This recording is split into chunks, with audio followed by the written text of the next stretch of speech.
What happens when the most controversial radio host in America comes face to face with one of the most polarizing royals of our time? You won't believe what unfolds when Prince Harry steps into Howard Stern's studio, thinking he can control the narrative like he's done with every other softball interview. But this isn't Oprah's couch, and Howard Stern doesn't play by royal rules. Before we get into this incredible story, make sure you hit that subscribe button and drop a comment below, because you're not going to believe the explosive confrontation that erupted live on air last night. The tension was palpable from the moment Prince Harry walked into the SiriusXM studios. Word backstage was that Harry had specifically requested certain topics be off limits, something that immediately set Howard's teeth on edge. Anyone who knows Stern knows he doesn't take kindly to celebrities trying to dictate the terms of his show. The Duke of Sussex arrived with his usual entourage of handlers, each one armed with clipboards and stern expressions, as if they were entering enemy territory rather than a radio studio. Howard started the interview with his trademark casual demeanor, leaning back in his chair with that knowing smirk that has made him millions of enemies and even more fans over the decades. "So, Harry," he began, his voice carrying that familiar New York edge, "you're here promoting your new Netflix documentary series. But I gotta ask, don't you think the American public is getting a little tired of the whole, 'poor me, I was born into unimaginable wealth and privilege' routine?" The question hung in the air like a loaded weapon. Harry's media-trained smile faltered for just a microsecond before he recovered, but Howard caught it. He always catches it. "Well, Howard," Harry replied, his British accent seeming to thicken slightly under pressure, "I think there's a difference between sharing one's authentic experience and complaining. Mental health is something that affects everyone, regardless of their circumstances." "Mental health, right?" Howard nodded, but his tone was already shifting into that dangerous territory his longtime listeners know all too well. "But let's be real here, Harry. You've made millions talking about how tough your life was.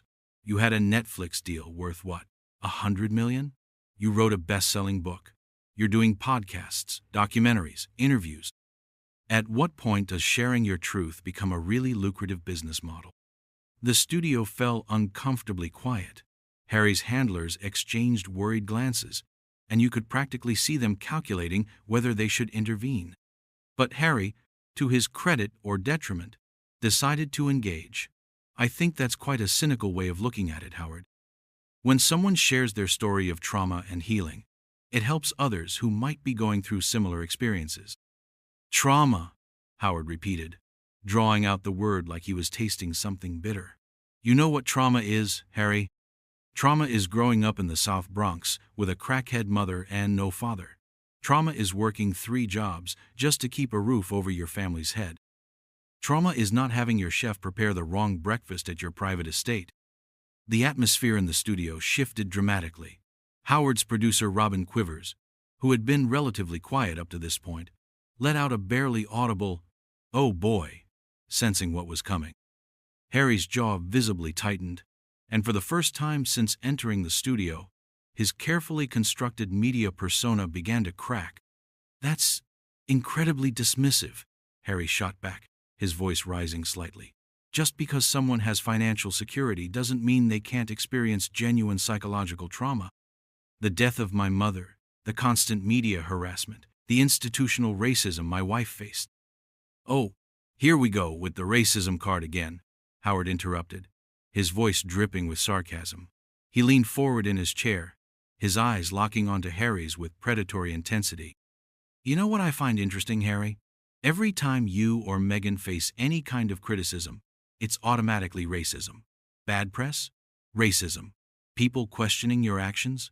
Racism. The fact that maybe, just maybe, some people think you're a couple of entitled brats who bite the hand that fed them? Must be racism." The color drained from Harry's face, but Howard wasn't finished. He was just getting warmed up, and anyone familiar with his style knew that when Howard Stern smells blood in the water, he becomes relentless. "And another thing," he continued, his voice gaining momentum, "this whole narrative about protecting your family's privacy while simultaneously putting your entire life on Netflix, writing all books, and doing interviews with anyone who'll pay you enough money. Don't you see the hypocrisy there? Harry's media training was clearly being put to the ultimate test. You could see him trying to formulate a response that would diffuse the situation while still defending himself. But Howard had put him in an impossible position. We share our story on our terms. Harry finally managed to combat the lies and misinformation that have been spread about us for years. Your terms? Howard laughed, but it wasn't a pleasant sound. Right, because God forbid anyone else gets to have an opinion about the guy who turned his back on his family, moved to California, and now makes a living trashing the very institution that gave him his title and his relevance. Tell me, Harry, if you hate being a royal so much, why don't you just give up the title? Why do you still call yourself the Duke of Sussex if you want nothing to do with the monarchy? The question hit its mark. Harry's carefully maintained composure began to crumble, and you could see genuine anger flashing in his eyes. His handlers were now actively trying to catch his attention, probably signaling for him to either change the subject or wrap up the interview entirely. But Harry, perhaps driven by years of pent-up frustration from softball interviews where he was treated with kid gloves, decided to fight back. You know what, Howard? Harry said, his voice taking on a harder edge. I came here thinking we could have an intelligent conversation about important issues. But clearly, you're more interested in cheap shots and tabloid-level gossip than actually discussing anything meaningful. Howard's eyebrows shot up, and a dangerous smile spread across his face. The king of all media had just been challenged on his own show, in his own studio, by someone who clearly didn't understand the fundamental rule of appearing on the Howard Stern show. Howard always wins. The tension in the room ratcheted up to an almost unbearable level, as everyone present realized they were witnessing something that would be talked about for years to come. Oh, I see, Howard said, his voice becoming deceptively calm. So now I'm the bad guy for asking you actual questions, instead of kissing your ass like Oprah and all the other sycophants you usually talk to. Here's a thought. Your Royal Highness, maybe. If you can't handle being challenged on your bullshit, you shouldn't be doing interviews at all. But what Howard said next would push Prince Harry completely over the edge, setting up a confrontation that neither man would walk away from unchanged. Howard leaned back in his chair with the confidence of a man who had spent decades perfecting the art of psychological warfare through radio waves. His next words came out with surgical precision, designed to hit exactly where it would hurt most. You know what I think this is really about, Harry? I think you're jealous. Jealous that your brother gets to be king while you're stuck making Netflix documentaries and begging for relevance in Hollywood. All this mental health and protecting my family nonsense is just cover for the fact that you're the spare who couldn't handle being second fiddle. The words hit Harry like a physical blow. His face flushed red, and for a moment the veneer of royal composure completely evaporated. Robin Quivers audibly gasped, knowing that Howard had just crossed a line that even he rarely crossed. The studio fell into dead silence, the kind of silence that precedes an explosion. "How dare you?" Harry whispered, his voice barely controlled. Then, louder. "How dare you reduce everything I've been through to jealousy? You have no idea what it's like to lose a parent the way I did, to have that trauma exploited by the press for decades, to watch your wife be systematically destroyed by the same machine that killed your mother." But Howard wasn't backing down. If anything, Harry's emotional response only energized him further. "Oh, spare me the melodrama," he shot back. "Your mother died in a car accident 26 years ago. At some point, don't you think it's time to stop using that as an excuse for every bad decision you make? And as for Meghan being systematically destroyed, she's a millionaire living in a mansion in Montecito. If that's destruction, sign me up."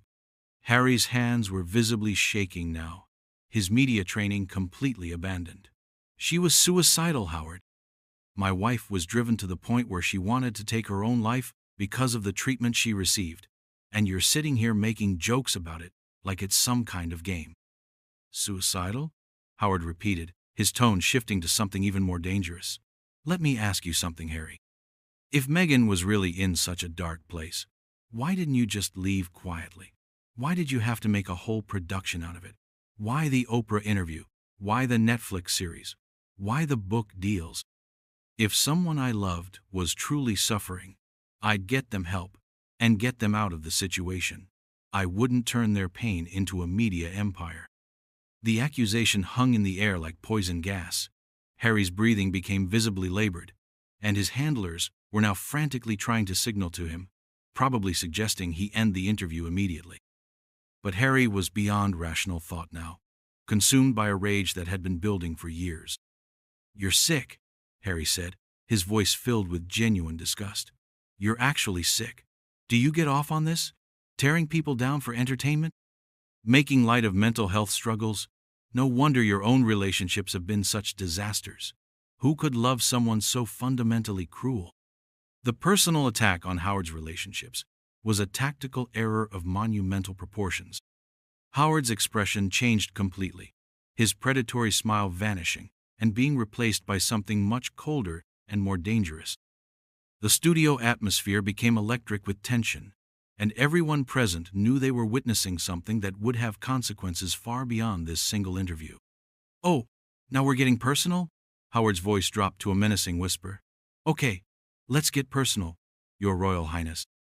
Let's talk about how you abandoned your family when they needed you most. Your grandfather was dying, and where were you? Making deals in Hollywood. Your grandmother, who gave you everything, who protected you your entire life, and you couldn't even be bothered to show up for her final years because you were too busy playing victim in California." Harry shot to his feet, his chair scraping loudly against the floor. "Don't you dare talk about my grandmother. Don't you dare bring her into your sick little game." "Sit down," Howard commanded, but his voice had lost none of its authority despite Harry's obvious agitation. "We're not done here. You came on my show. You play by my rules. And my rules say we don't stop until we get to the truth."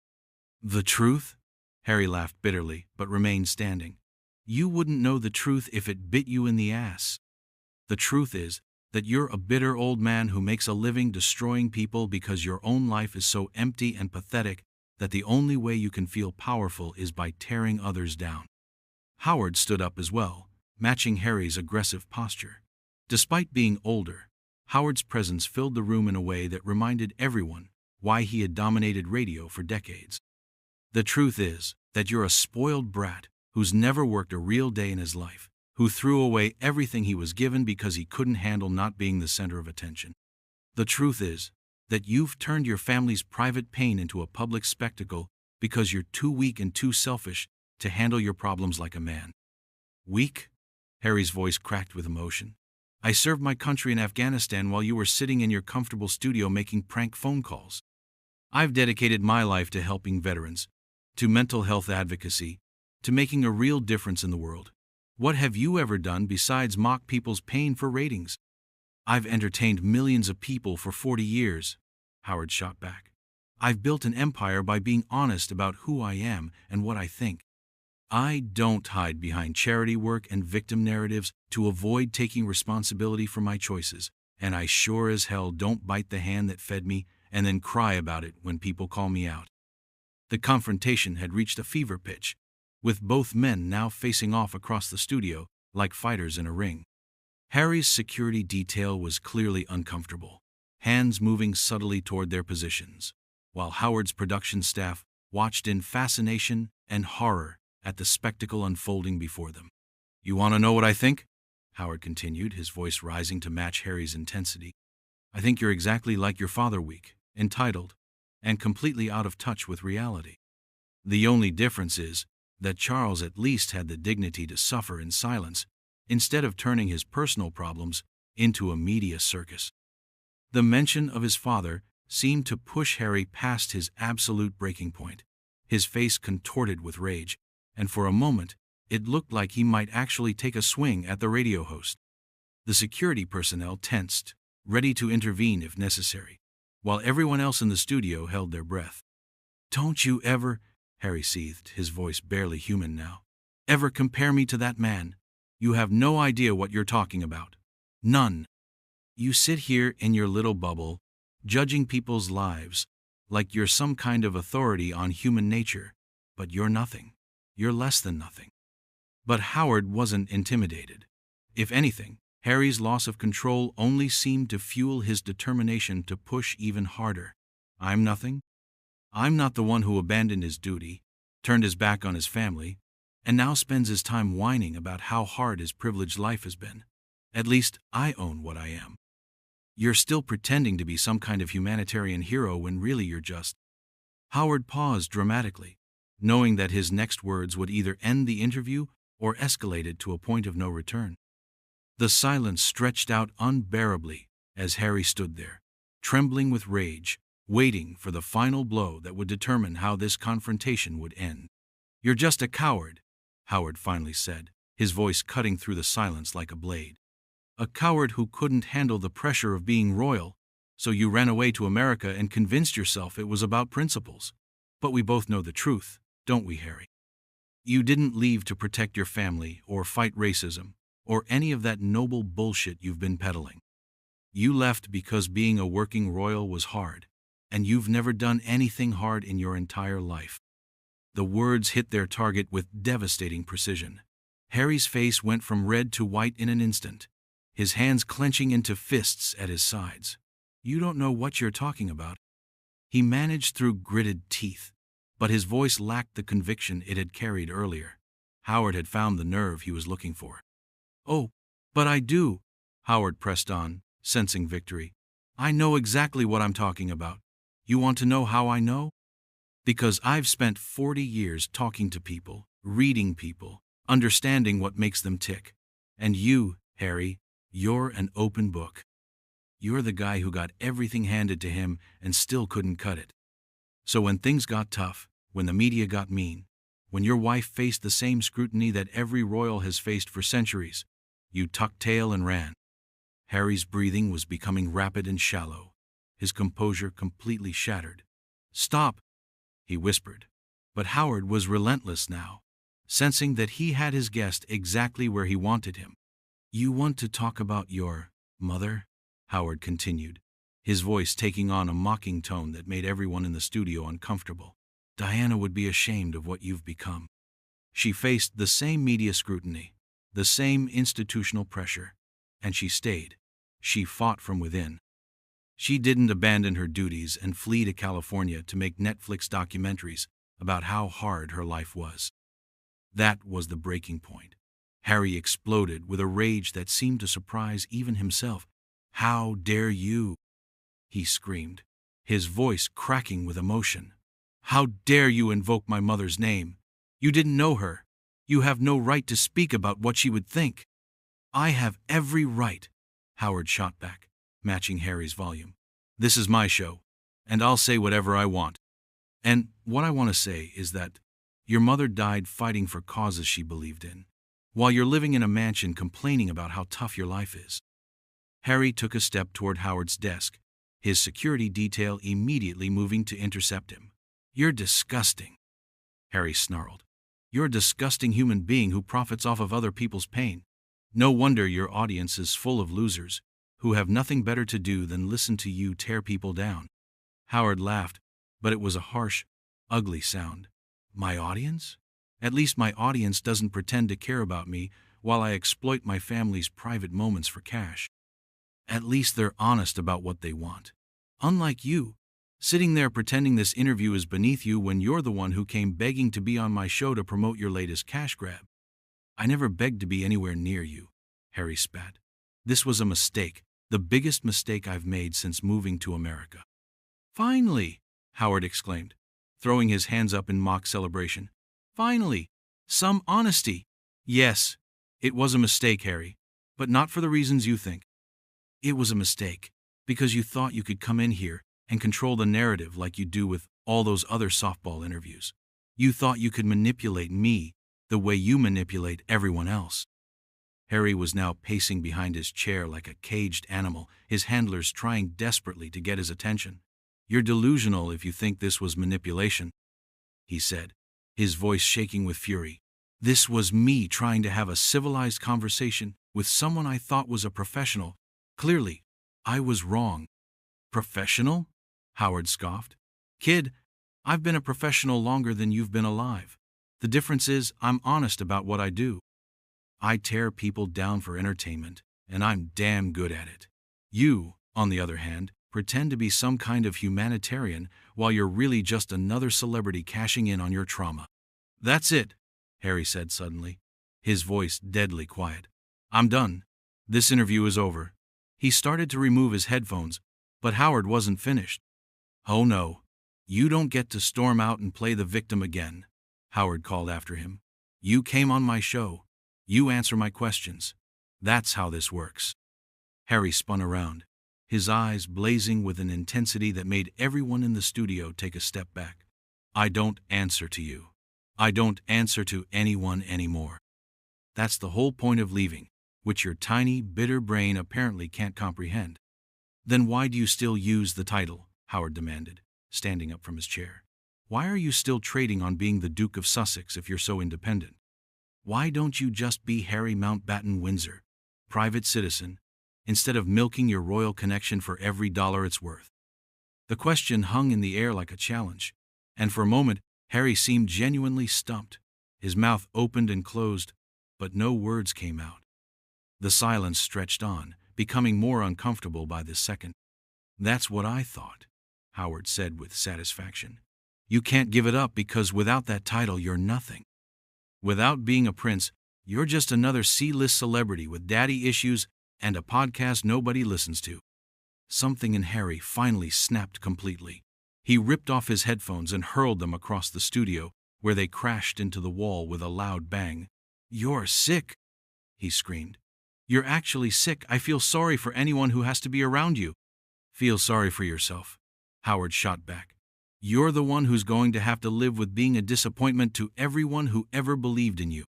Harry stood there for a moment, chest heaving, looking like he was deciding whether to say something else or just leave. Finally, he seemed to make his choice. You know what, Howard? You win. You got what you wanted. You turned this into a circus, and now you can play the clips and make money off of humiliating me. Congratulations. But Howard wasn't satisfied with that ending. Don't you dare try to make this about me exploiting you. You came here knowing exactly what kind of show this is. You thought you could handle it, and you couldn't. That's on you, not me. Everything is on me, apparently, Harry said bitterly. My mother's death, my wife's mental health struggles, my family's dysfunction, the media's treatment of us according to you. It's all my fault for not just shutting up and taking it. Now you're getting it, Howard said with a cruel smile. Finally, some self-awareness. Harry stared at him for a long moment, and when he spoke again, his voice was quiet but filled with genuine disgust. I actually pity you. I pity anyone who thinks this is what success looks like. Sitting in a studio, tearing people down, making money off of cruelty. What a sad, empty way to live.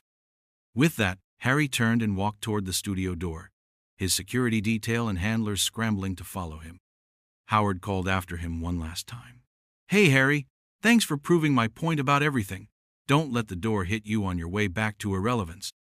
Harry paused at the door, his hand on the handle, and for a moment it looked like he might turn around and say something else. Instead, he simply shook his head and walked out, leaving behind a studio full of stunned silence and the wreckage of what had started as a simple interview promotion. Howard sat back down in his chair, a satisfied smirk on his face, as he looked around at his shell-shocked staff. Well, he said into his microphone, I think that went pretty well. What do you think, Robin? Robin Quivers, who had remained largely silent during the entire confrontation, could only manage a weak, "Oh my God, Howard." Ladies and gentlemen, Howard announced to his listening audience, Prince Harry has just left the building. And I think we all learned something important today about what happens when entitled celebrities think they can come in here and control the conversation. Spoiler alert, they can't. The interview was over, but the aftermath was just beginning. As Harry's SUV pulled away from the SiriusXM building, the audio of the confrontation was already being uploaded, ready to be dissected, analyzed, and replayed millions of times across social media. Howard had gotten exactly what he wanted, a viral moment that would be talked about for years. And Harry? Harry had learned the hard way that some battles are impossible to win, especially when you're fighting on someone else's turf.